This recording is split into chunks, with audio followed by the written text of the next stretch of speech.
Bom dia, pessoal.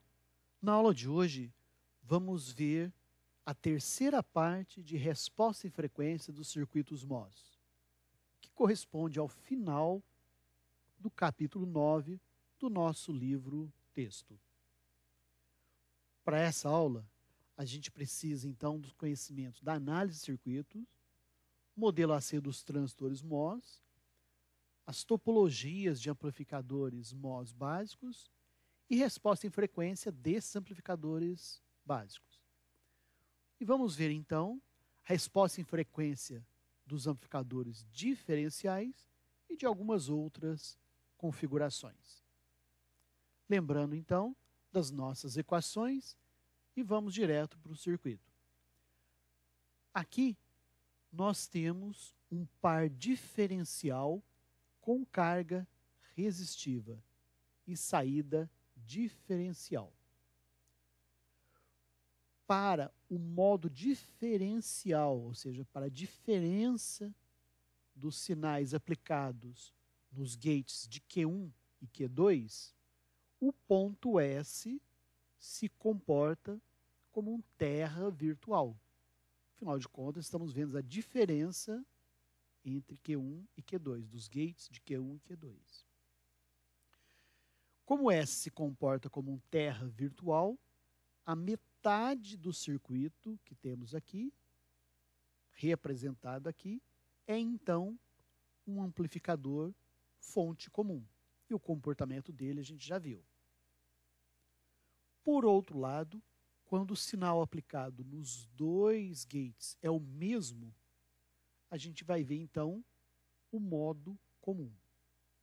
No modo comum, esse ponto S já não se comporta mais como um terra virtual. E a gente tem que levar em conta, então, a impedância oferecida por esse transistor QS. Essa impedância seria, então, dado por uma resistência em paralelo com uma capacitância. Como a gente já havia visto, o valor dessa resistência é 2 RSS e a capacitância, então, é a metade. Muito bem. Vamos nos concentrar aqui, então, nesse modo comum. E a gente já tinha visto também que, para o caso do ganho comum, quando há variação em RD, a expressão que nós temos é essa primeira. Muito bem. Vamos substituir, então, o RSS pela impedância oferecida pela resistência e capacitância em paralelo, que está aqui. Então, substituímos o RSS pelo ZSS.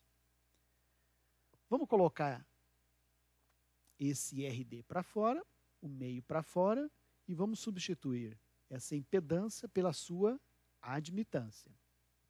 E essa admitância seria então dado por essa expressão, que após colocar em evidência o RSS, caímos neste formato. Aqui a gente observa que nós temos um zero. E a expressão do zero é dada por essa razão aqui, 1 sobre CSS vezes RSS.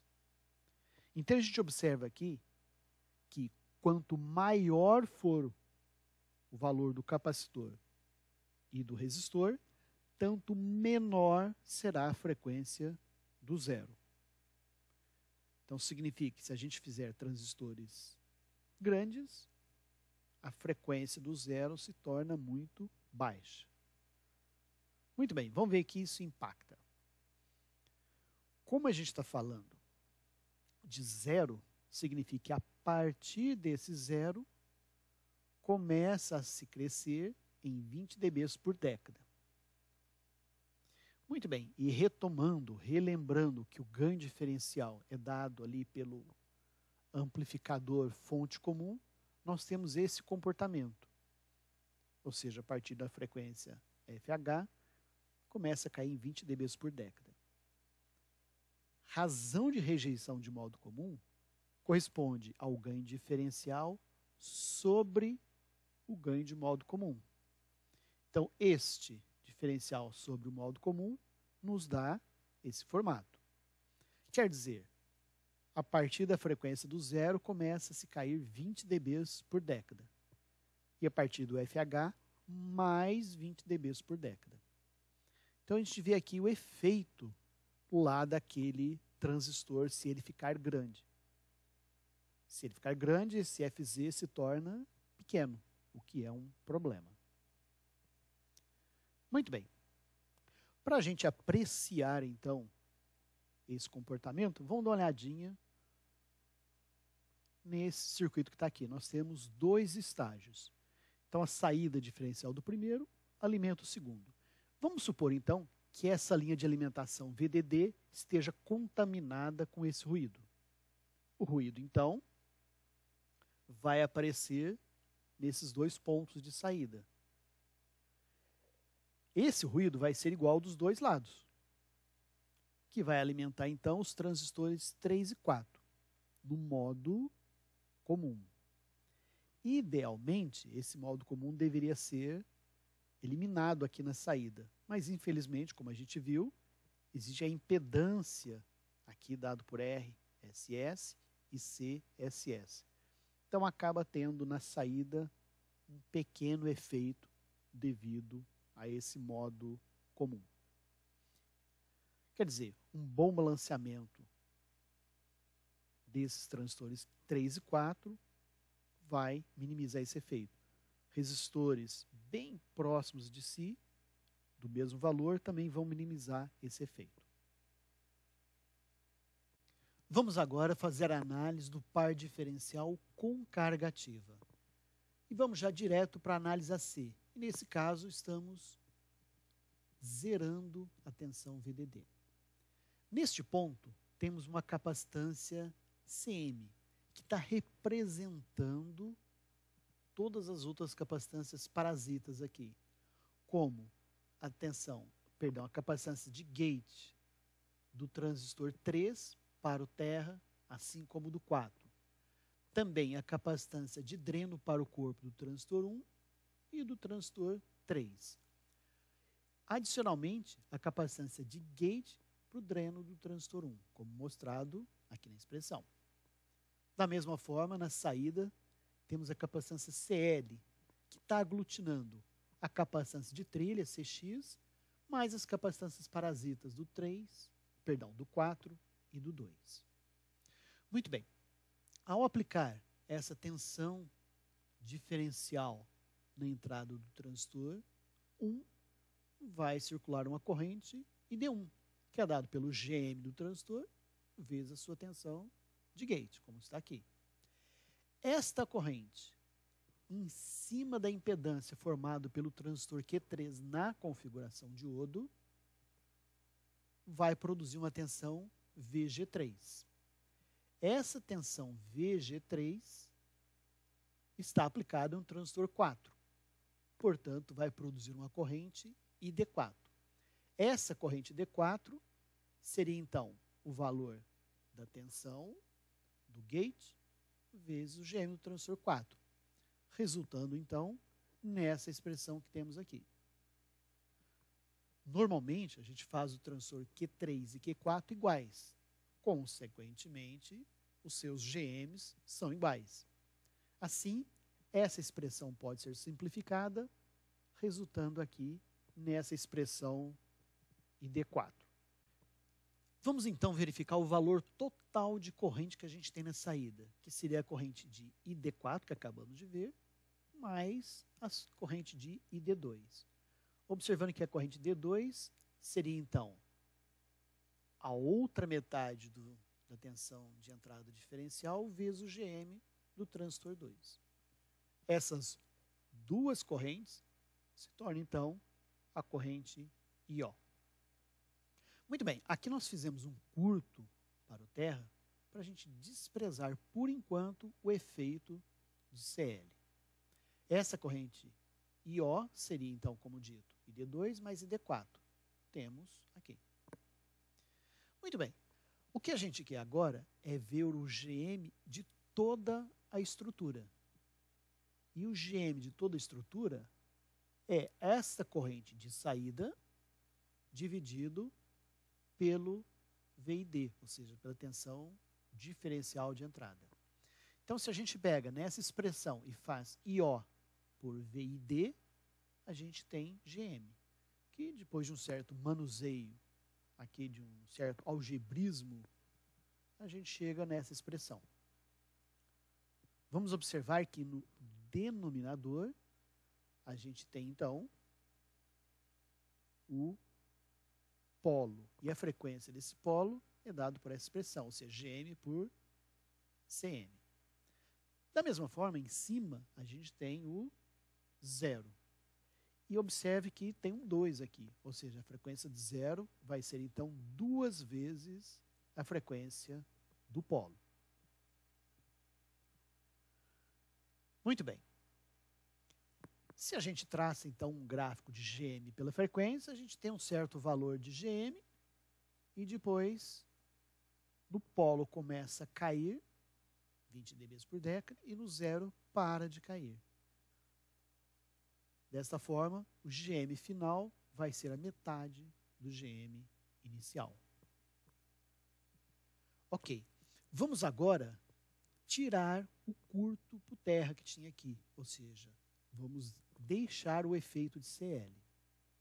Muito bem. Essa corrente IO em cima da impedância formada por CL e as resistências de saída dos transistores 2 e 4, resistência de saída do 2 e 4, vai nos dar, então, essa expressão de tensão. Tensão é corrente vezes a impedância. Bom, substituindo, então, essa tensão de saída pela expressão que a gente já havia obtido anteriormente, nós temos aqui. E fazendo o algebrismo para obtermos a tensão de saída sobre a tensão de entrada, resulta nesta expressão que temos aqui. Muito bem, já tínhamos analisado o efeito de um polo, o efeito do zero, e a gente observa que agora temos mais um polo. Então, a frequência do polo é dado aqui por essa expressão.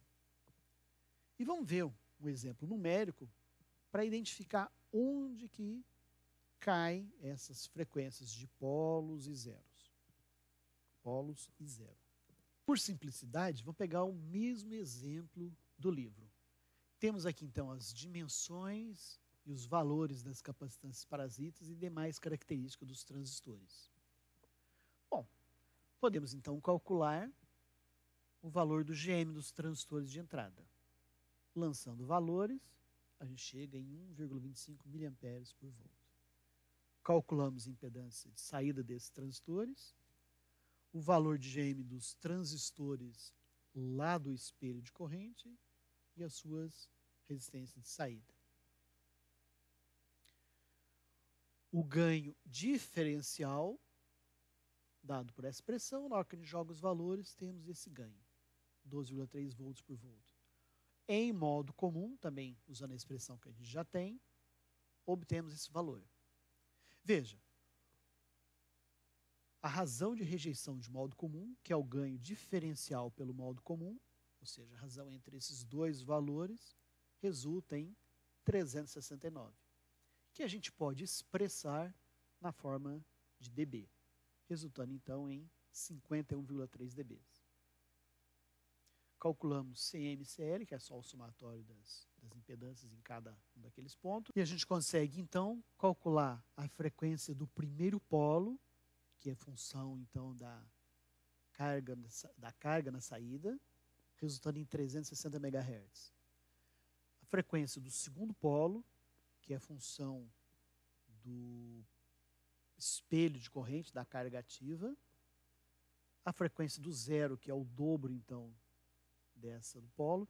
E a gente observa aqui que esse polo está numa frequência muito maior do que o polo produzido na saída. A gente observa então que o zero está numa frequência, naturalmente, bem maior. Vamos ver agora a configuração fonte comum com resistência de fonte.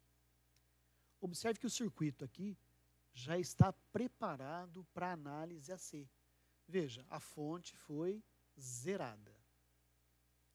Bom, já havíamos visto, quando estudamos a configuração fonte comum com resistência de fonte, que o GM é dado por essa expressão aqui. GM dividido por 1 mais GMRS. E a impedância de saída é dado por R0 vezes 1 mais GMRS. Então, essa estrutura apresenta como ganho menos GM-RL. Muito bem. Esse circuito fica fácil de analisar quando a gente utiliza o método do capacitor aberto.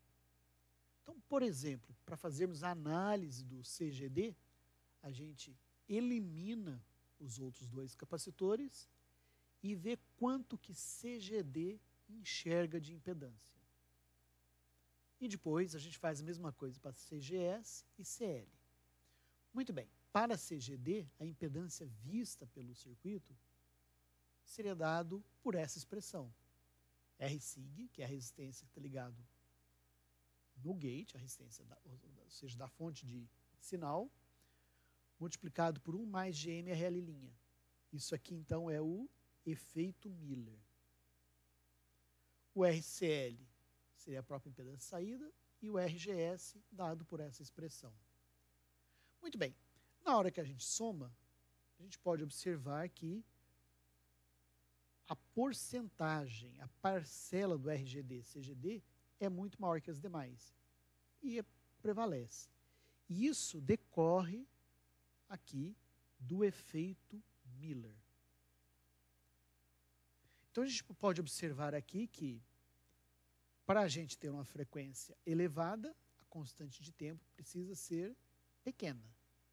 Para essa constante de tempo ser pequena, a gente precisa que o RGD seja pequeno.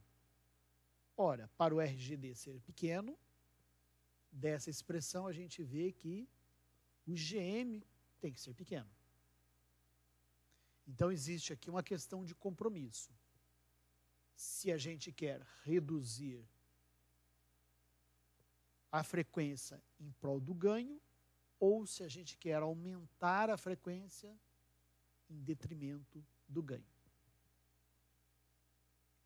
Vamos ver agora essa configuração, que seria dreno comum seguido por fonte comum.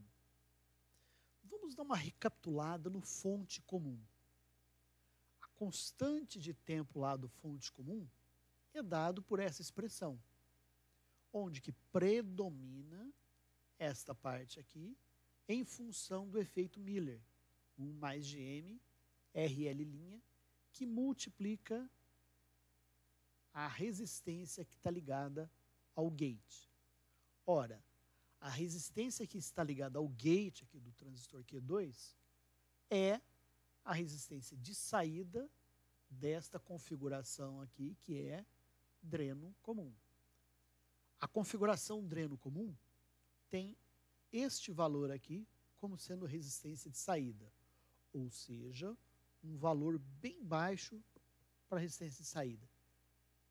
Se essa resistência de saída do dreno comum é baixa, significa que ela vai minimizar, vai praticamente anular esse efeito Miller presente na configuração fonte comum.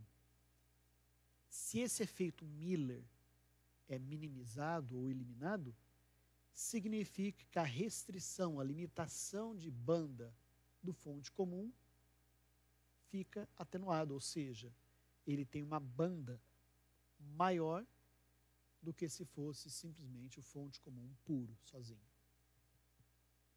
Outra topologia interessante seria isso aqui, o dreno comum seguido do gate comum. O dreno comum e o gate comum não sofrem do efeito Miller. Então eles não têm aquela limitação de baixa banda, pequena banda, lá do fonte comum. E dão um ganho bom.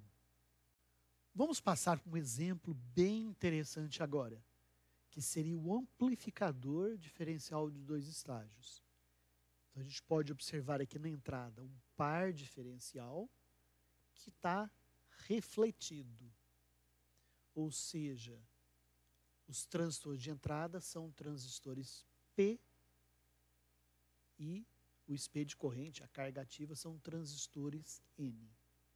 Isso é feito para minimizar o ruído de entrada, que a gente vê depois. E a gente tem aqui o estágio de saída, que é um fonte comum e uma carga ativa, que é um espelho de corrente com transistor 8. E entre os dois tem esse capacitor de compensação, que a gente vai ver agora para que serve, como calcular. Muito bem.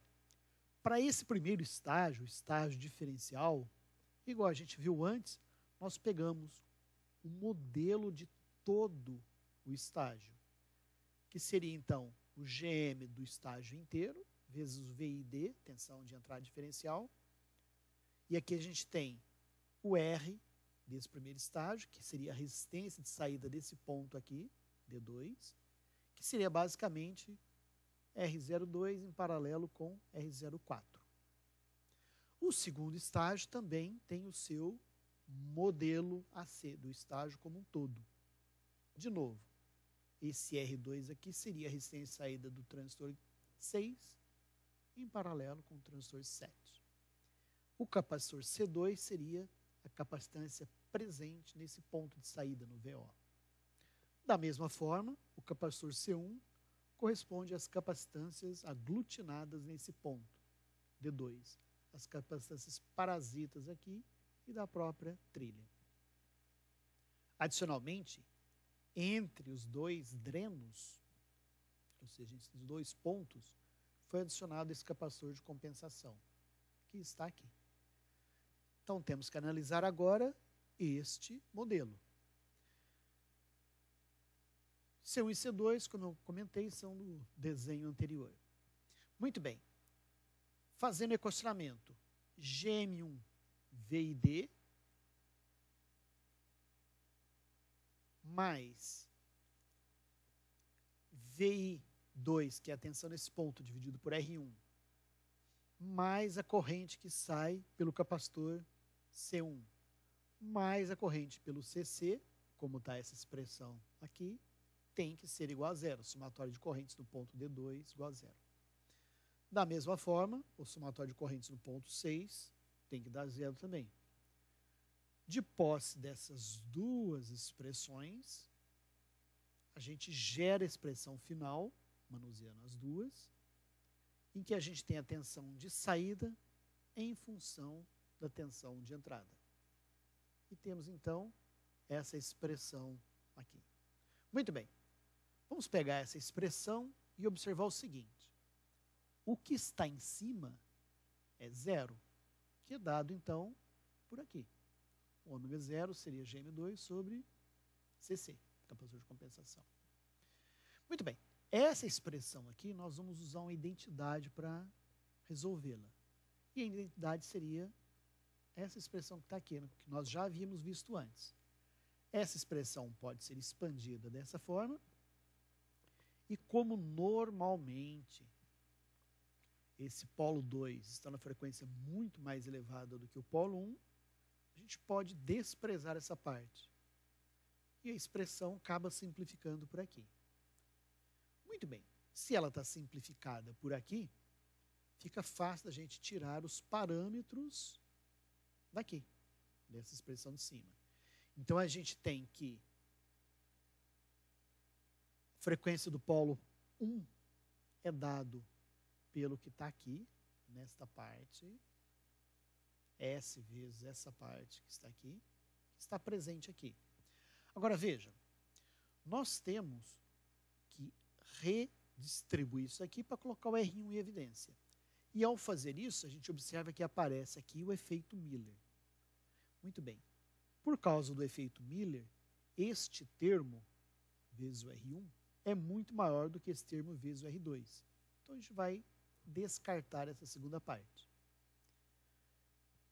do que fica, a gente vê que GM2R2 é bem maior do que esse 1. Então, a gente vai poder desprezar isso daqui, esse 1. Da mesma forma, esse resultado acaba sendo bem maior do que C1. Em outras palavras, a gente pode simplificar para essa expressão que está aqui. Da mesma forma, a gente vai tirar, então, WP2, que também nós vamos simplificar para essa expressão que está aqui. Muito bem. Vamos agora observar o comportamento desse amplificador com frequência. Aqui nós temos o que a gente deseja. O ganho deve ser estável até o primeiro polo e depois deve cair 20 dB por década até a frequência de ganho unitário. Se isto daqui acontecer, significa que o nosso amplificador vai ser estável em termos de frequência. Mais tarde a gente justifica isso, mas no momento precisamos saber apenas que se entre este ponto e este ponto não tiver outro polo, o circuito vai ser estável. Muito bem. Então, esta frequência vezes o ganho, como isso daqui é uma reta, uma inclinação negativa, significa que esta frequência, o ganho vai ser unitário. Então, WT vezes 1 do ganho unitário é igual a WP1 vezes esse ganho AM, que está aqui. Muito bem. Substituindo o valor do WP1, que a gente obteve agora há pouco, vezes o ganho de todo o amplificador, que é dado por essa expressão que está aqui, que a gente já viu também. Fazendo as devidas simplificações, a gente observa que WT, a frequência neste ponto, é dado pelo GM1 dividido pelo capacitor de compensação, que seria aquele capacitor que a gente adicionou entre o primeiro e o segundo estágio. Em outras palavras, a gente pode tirar daqui o valor de CC. A gente pode calcular o CC para que esta condição seja atendida. Ou seja, para que essa frequência do AM a 3 dB até o FT não haja outro polo. Então, a gente precisa de CC, que vai ser igual a GM1 dividido por WT. Vamos ter isso em mente. Então, vamos jogar aqui alguns valores para a gente poder observar esses resultados numéricos. Então, tem aqui um amplificador genérico, que inclusive é o exemplo do texto, para ficar mais fácil o entendimento. E fazendo a troca, fazendo a obtenção da expressão em função do CC, a gente tem o que está aqui. O GM1 dividido pelo 2π vezes 10 MHz nos dá um capacitor de 4,8 picofarads. Bom, e só para comprovar que a frequência de 0 e a frequência do polo 2 estão bem acima, a gente fez as contas aqui. Observe que deu 20 MHz, ao passo que o FT que a gente estava considerando no exemplo foi de 10 MHz. E o FP2 calculado, 48 MHz, que também prova que ele está bem acima dos 10 MHz. Quer dizer, as simplificações que a gente fez antes estão válidas.